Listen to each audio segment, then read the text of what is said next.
The second derivative. So higher order derivatives, getting into some notation.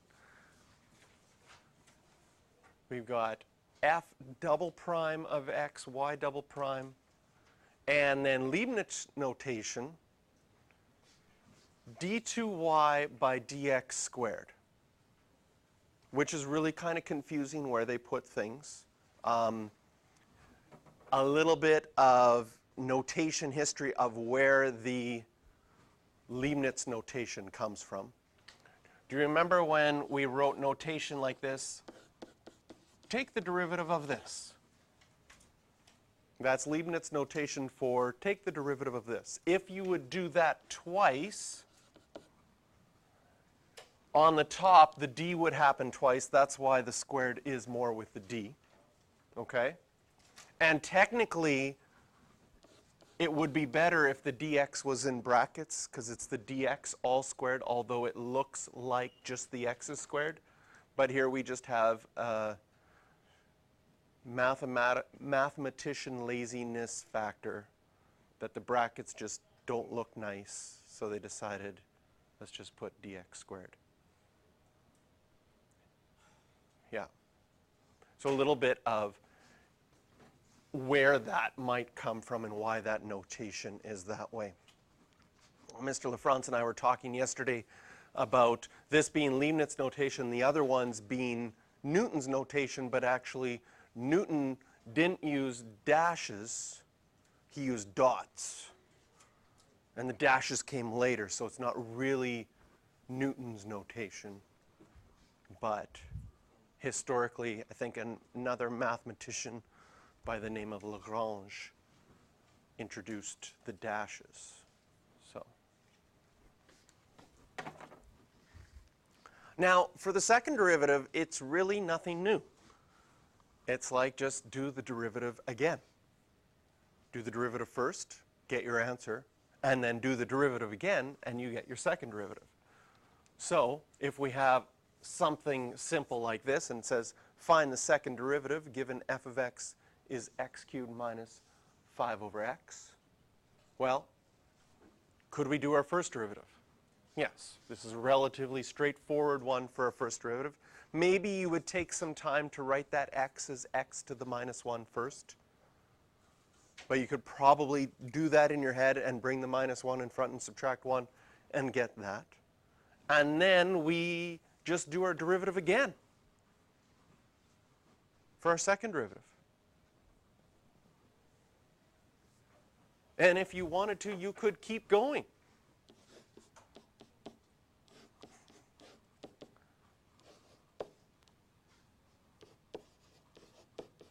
Right? Some notation-wise, because sometimes in an exam they do look at higher order derivatives. After a certain point, I don't even know if they use the 3 dash marks at 3. It might be that they stop at 2. But then they start to do stuff like this. That would be the fourth derivative. So they put a little 4 up there, and then a little 5, and a little 6. So if you wanted to find the fourth derivative of this one, now it's... And you could just keep going, right? So I could give a question like this and say, derive to the end of the class. You just have to just keep going.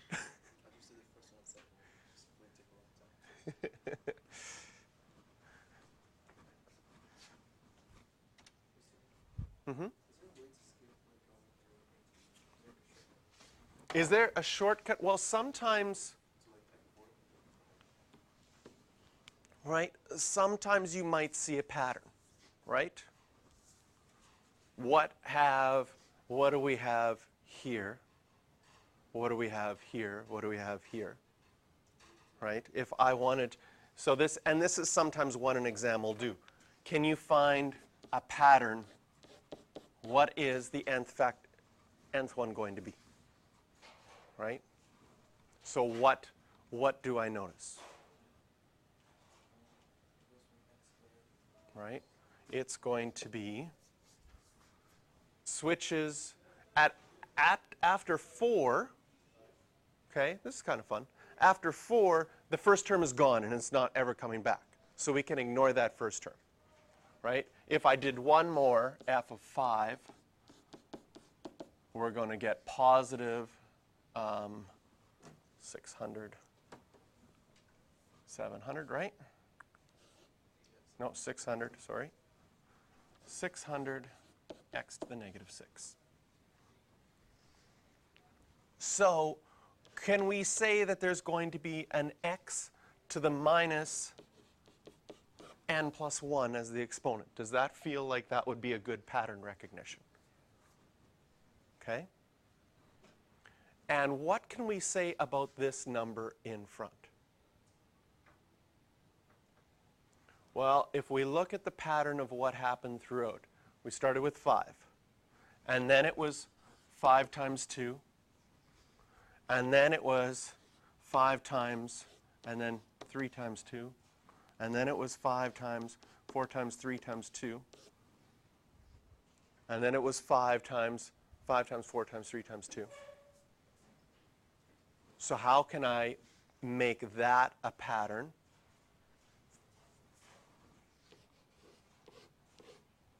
Five times, right? For the fourth one, it's 4 times 3 times 2 times 5. Third one, it was 3 times 2. This one, or n factorial. Okay? And then we also have an issue of sometimes it's positive, sometimes it's negative. So mathematically, whoa, I'm just going to.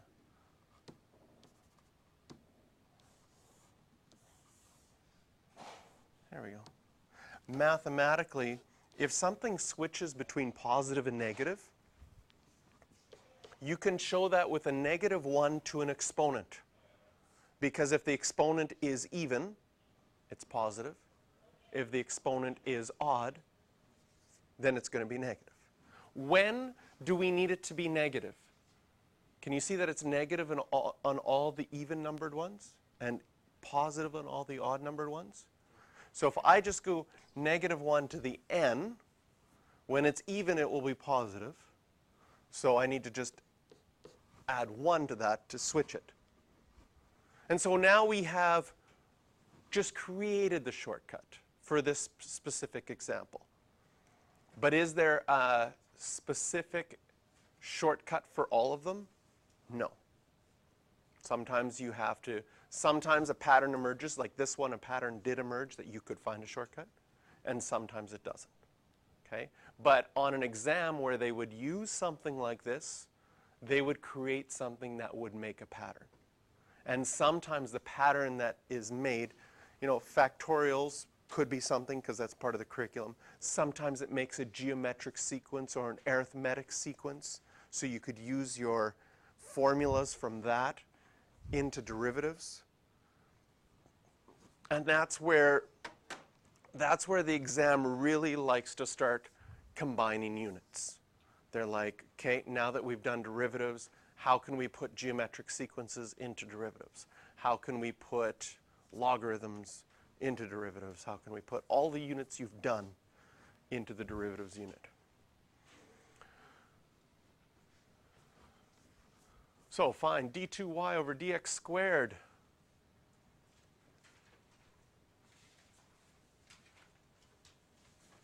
So to begin with, on this one, if you were just doing the first derivative, what do you see? You see the chain rule. So if we did the chain rule, derivative of your outside function, keep the inside the same, and then multiply by the derivative of the inside function. And then with a second derivative, often it makes sense to simplify a little bit. Sometimes it makes sense to simplify a lot. In this case, I just multiplied the 3 by the 2x minus 3 to get 6x minus 9.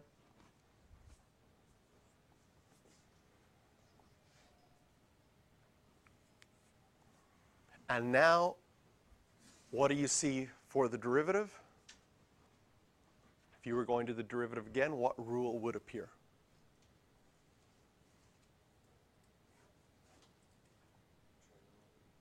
chain rule again, and a product rule.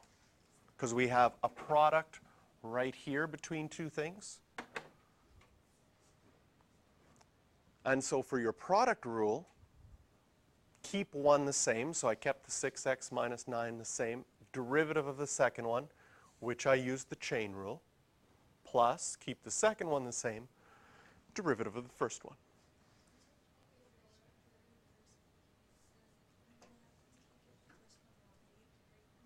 You get carry through mistakes. And often the exam has things in place where they, depending on the question, sometimes there's carry through. Depending on the mistake, sometimes there's not. So, but often on an exam like this, if there's multiple steps and they need you to get the right answer, they'll change it into a show that question. Okay? Now, for this example, you could have also multiplied that out. You could have used your binomial theorem to multiply that out and then done the derivative 2 times. So that would have been more work at the beginning to multiply it out, but once it's multiplied out, your derivatives would be really easy to do your first and your second derivative. So sometimes, like in this one, right, once I've done now this, if I was asked to do the third derivative, this doesn't look very nice to work with. Then it might have made sense to simplify it out all the way to the beginning.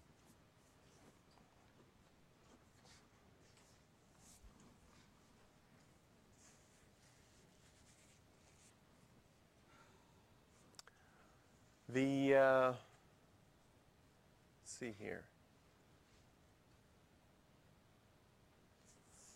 The 8th derivative of this one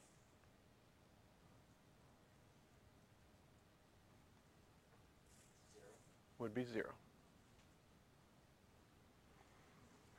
Can you see that if you expanded this, the highest power you would get is an x to the 6? So when you do a first derivative, you'd be down to an x to the 5. Second derivative, down to an x to the 4. Third, down to an x to the 3. Fourth, x to the 2. Fifth, x to the 1. Sixth, x to the 0, just a constant. The 7th one actually would be a 0 already. 8th one, derivative of 0 again, would still be 0.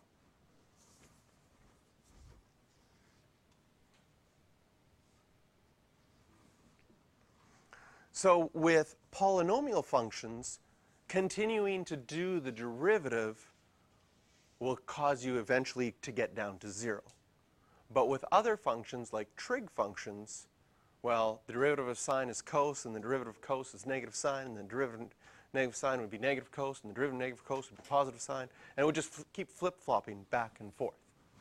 So we take our first derivative. Again, we have to see here that we do have a chain rule because the 2x is inside of the cos. Simplify it a little bit. And then you could take your second derivative.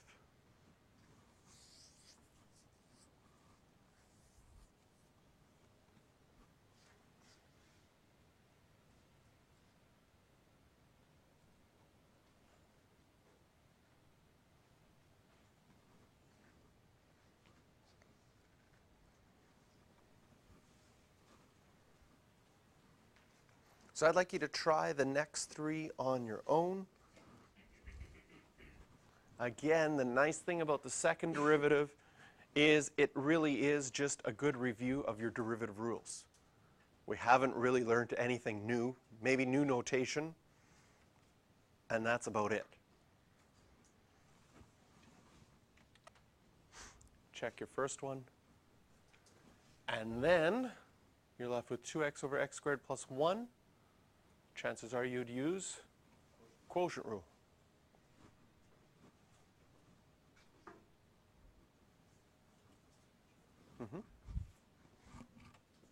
What's the derivative of e to the x? It's itself. Can you see that here we have a product rule?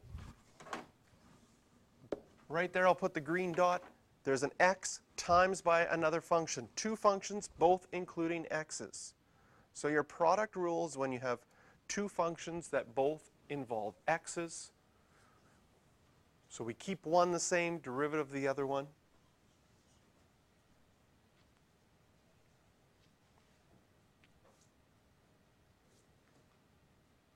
In this case, you wouldn't have to do this second step, but I simplified and I factored out a common factor of e to the negative 2x to hopefully make my second derivative easier.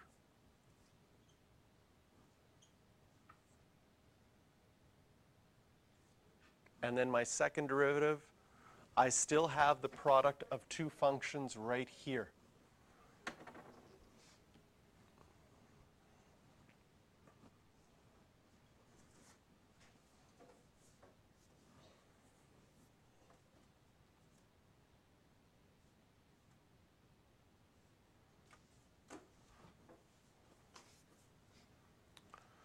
So one of the things we have to start to recognize is when is something a product rule and when is something not a product rule. Because we have some multiplication here, right? Like I have 2 times sine. So the question is, should this be a product rule or should it not be a product rule? Well, when we do a product rule, what we want is we want the first function to have x's and the second function to have x's. So the fact that that's just a 2 in front here, in this case, this would not be a product rule because we can't put a multiplication somewhere so that there's a function with x's in the first part and a function with x's in the second part. What we do have is we have 5x minus 3 inside of sine. And when you have a function inside of another function, that's always going to be your chain rule. So in this case, we have a chain rule. Your outside function is sine. You do the derivative of that first. Keep the inside the same, and then multiply by the derivative of the inside function.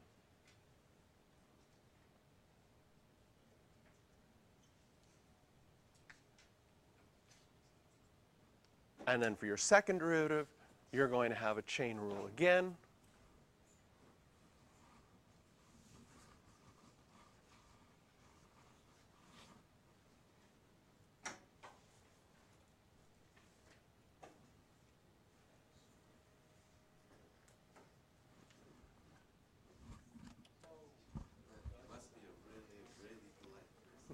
Maybe super.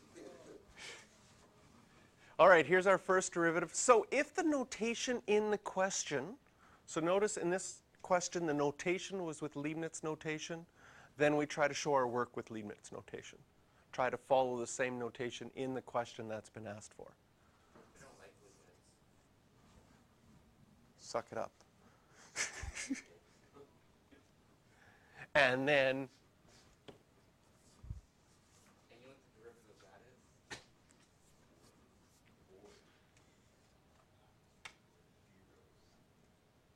and our last example.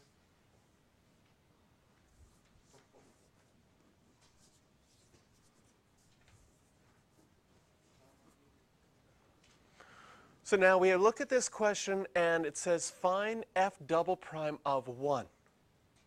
So we need to find our second derivative and evaluate that second derivative when x is equal to 1. So we can find our first derivative. It's going to be a chain rule. Find our second derivative, another chain rule.